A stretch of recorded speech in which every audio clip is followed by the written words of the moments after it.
नमस्कार और जय हिंद मेरे सभी प्यारे मित्रों को। स्वागत है आप सभी लोगों का आपके अपने यूट्यूब चैनल ऑलराउंडर ज्ञान में। उम्मीद करता हूं आप सब लोग बहुत बेहतर होंगे और आप लोगों की तैयारी भी बहुत बेहतर चल रही होगी। मित्रों, आज की जो हमारी क्लास है, इस क्लास में हम लोग जनरल साइंस के फिजिक्स के टॉपिक को कवर करेंगे और भौतिक विज्ञान के जो टॉप 20 प्रश्न है उसको देखेंगे। ये सारे प्रश्न जो हैं वो या तो एनटीपीसी के प्रीवियस ईयर क्वेश्चन पेपर में आए हुए हैं या तो ग्रुप डी के प्रीवियस ईयर क्वेश्चन पेपर में आए हुए हैं। वहां से इन क्वेश्चंस को लिया गया है। ठीक है, इस वीडियो को आप टेस्ट की तरह लेंगे। ठीक है, टेस्ट की तरह लेंगे और जितने भी आपके ये 20 क्वेश्चन में से कितने प्रश्न सही होते हैं आप अपना स्कोर कमेंट बॉक्स में कमेंट करें। वीडियो पसंद आए तो चैनल को सब्सक्राइब करना ना भूलें। ठीक है, तो चलिए शुरू करते हैं आज की क्लास। तो आज मित्रों, आज की क्लास का जो पहला क्वेश्चन है वो दिया गया है कि जो परमाणु बम होता है, परमाणु बम, इसका जो सिद्धांत होता है वो क्या होता है या किस सिद्धांत पे आधारित होता है।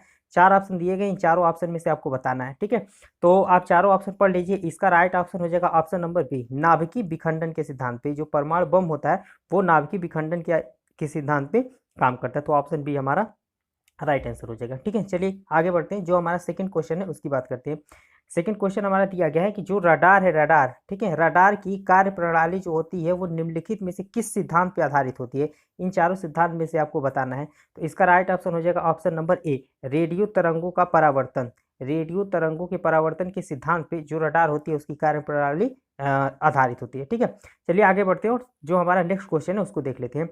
नेक्स्ट क्वेश्चन देखिएगा, बड़ा इंपॉर्टेंट है। दिया गया है कि उबलते जल की अपेक्षा भाप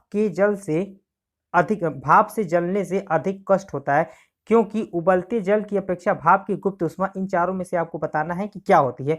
उबलते जल की अपेक्षा जो भाप की गुप्त ऊष्मा होती है वो ऑप्शन नंबर बी अधिक होती है। ठीक है, उबलते जल की अपेक्षा जो भाप की गुप्त ऊष्मा होती है वो अधिक होती है। इसी कारण जो होता है उबलते जल की अपेक्षा भाप से जलना जो होता है वो अधिक कष्टदायी होता है। ठीक है, चलिए आगे बढ़ते हैं और नेक्स्ट क्वेश्चन को देखते हैं। नेक्स्ट क्वेश्चन देखिएगा, ये भी इंपॉर्टेंट क्वेश्चन है। देखिए सारे क्वेश्चन जो है वो प्रीवियस ईयर में आए हुए हैं। ठीक है, इसलिए ये सारे क्वेश्चन जो है वो इंपॉर्टेंट है, तो सारे क्वेश्चन आप लोगों को याद रखने हैं। नेक्स्ट क्वेश्चन की बात करते हैं तो दिया गया है कि रेगिस्तान जो है, रेगिस्तान में मृग मरीचिका जो होती है, मृग मरीचिका जैसी घटना का कारण क्या है। ये चार ऑप्शन आपको दिए गए हैं। प्रकाश का अपवर्तन है, प्रकाश का पूर्ण आंतरिक परावर्तन है, प्रकाश का प्रकीर्णन है, प्रकाश का वर्ण विक्षेपण है। इसका राइट ऑप्शन हो जाएगा ऑप्शन नंबर बी, प्रकाश का पूर्ण आंतरिक परावर्तन। ठीक है, टोटल इंटरनल रिफ्लेक्शन जो होता है इसकी वजह से, प्रकाश का पूर्ण आंतरिक परावर्तन की वजह से रेगिस्तान में मृग मरीचिका जैसी घटना होती है। नेक्स्ट क्वेश्चन की बात करते हैं तो अगला क्वेश्चन हमारा दिया गया है, निकट आती किसी रेलगाड़ी की सीटी की आवृत्ति या तीक्ष्णता बढ़ती जाती है, ऐसा किस कारण से होता है। ठीक है, ये चार ऑप्शन दिए गए हैं, चार सिद्धांत आपको बताना है कि इनमें से किसके कारण होता है।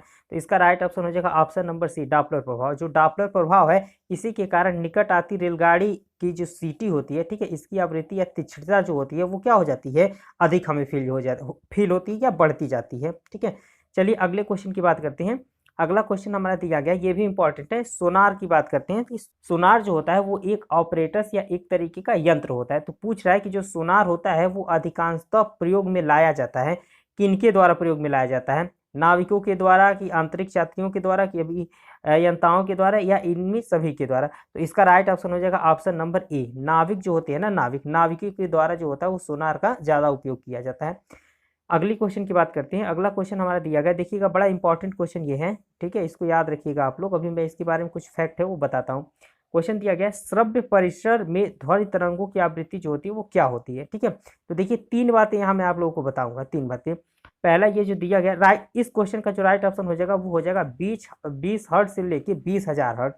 ठीक है, 20 हर्ट्ज से लेके 20,000 हर्ट्ज की जो ध्वनि होती है या ध्वनि की जो आवृत्ति होती है वो श्रव्य परिसर में आती है। इसके अलावा 20 हर्ट्ज से अगर कम है, ठीक है, 20 हर्ट्ज से अगर कम है, ठीक है, तो इसको हम कहते हैं अपश्रव्य। क्या कहते हैं, अपश्रव्य तरंगे।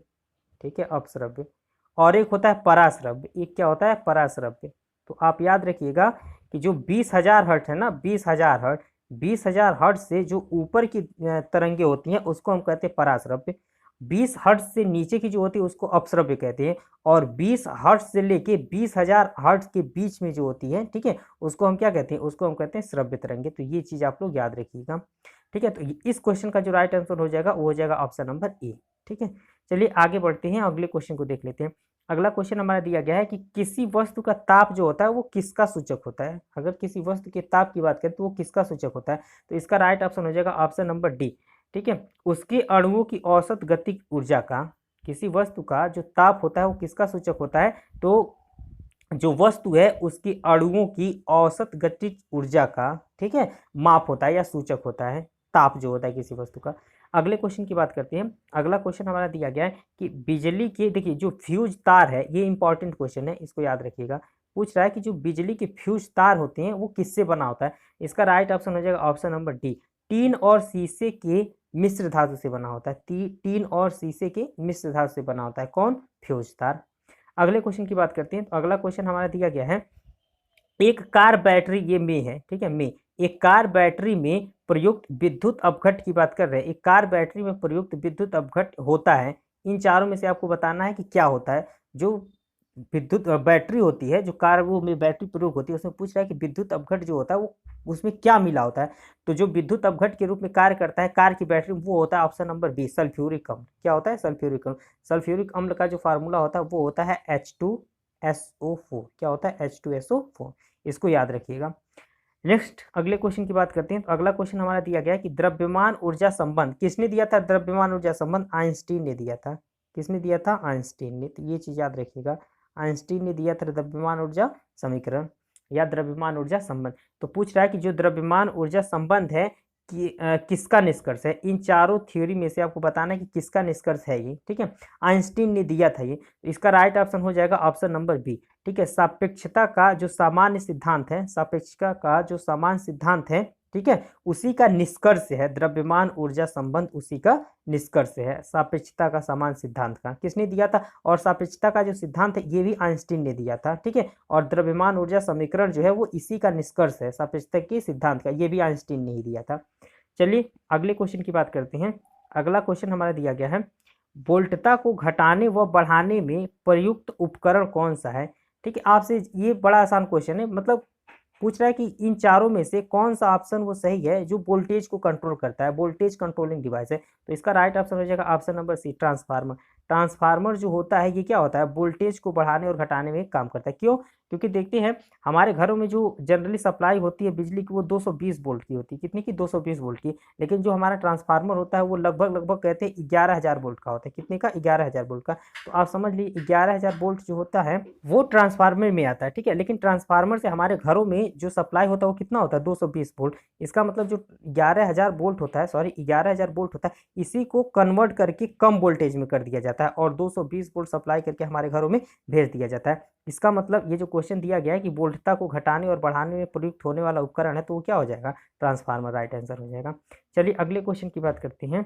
नेक्स्ट क्वेश्चन हमारा दिया गया, नेक्स्ट क्वेश्चन है कि अस्थायी चुंबक बनाने में प्रयोग किया जाता है। पूछ रहा है कि अस्थायी चुंबक बनाने में क्या प्रयोग किया जाता है। तो इसका राइट ऑप्शन हो जाएगा ऑप्शन नंबर ए, नर्म लोहा। ठीक है, नर्म लोहा जो होता है वो अस्थायी चुंबक बनाने में प्रयोग होता है। क्यों, क्योंकि जो नर्म लोहा होता है इसका चुंबकन, ठीक है, इसका चुंबकन, चुंबकन का मतलब इसको चुंबक बनाना, और अचुंबकन, ठीक है, अचुंबकन, ये दोनों ही आसान होता है।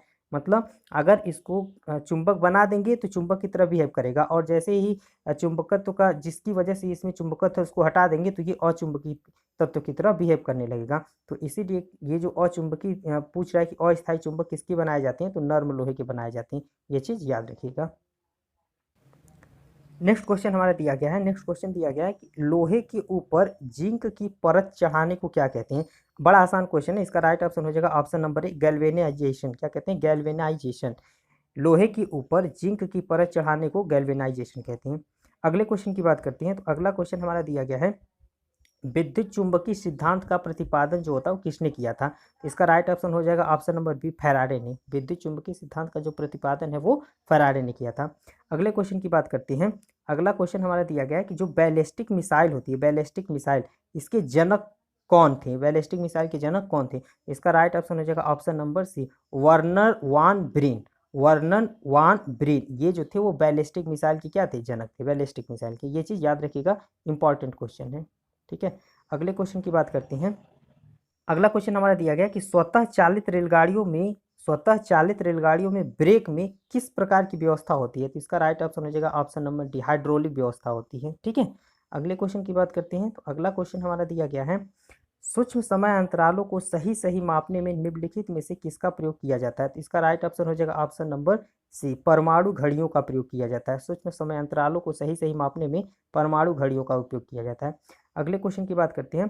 तो अगला क्वेश्चन हमारा दिया गया है कि जो संधारित्र होता है, जिसको हम कहते हैं कैपेसिटर, तो संधारित्र या कैपेसिटर का जो मुख्य काम है वो क्या होता है? तो इसका राइट ऑप्शन हो जाएगा ऑप्शन नंबर ए, आवेशों का संचय करना। क्या होता है? आवेशों का संचय करना। ठीक है, तो मित्रों ये रहा हमारा टॉप 20 प्रश्न। ठीक है, भौतिक विज्ञान से रिलेटेड ये हमारे टॉप 20 प्रश्न थे। उम्मीद करता हूँ वीडियो आप लोगों को पसंद आई होगी। अगर वीडियो पसंद आए तो लाइक करना ना भूलें, और अगर चैनल पर नए हैं तो चैनल को सब्सक्राइब करना ना भूलें। अधिक से अधिक इस वीडियो को अपने फ्रेंड और ग्रुप्स में शेयर करें और हमें सपोर्ट करें। मिलेंगे फिर आगे की वीडियो में केमिस्ट्री और बायो के क्वेश्चंस लेके, और फिजिक्स के भी क्वेश्चंस मैं लाता रहूँगा। ठीक है, तो मिलेंगे फिर आगे की वीडियो में, तब तक अपना ख्याल रखिएगा। जय हिंद, जय भारत।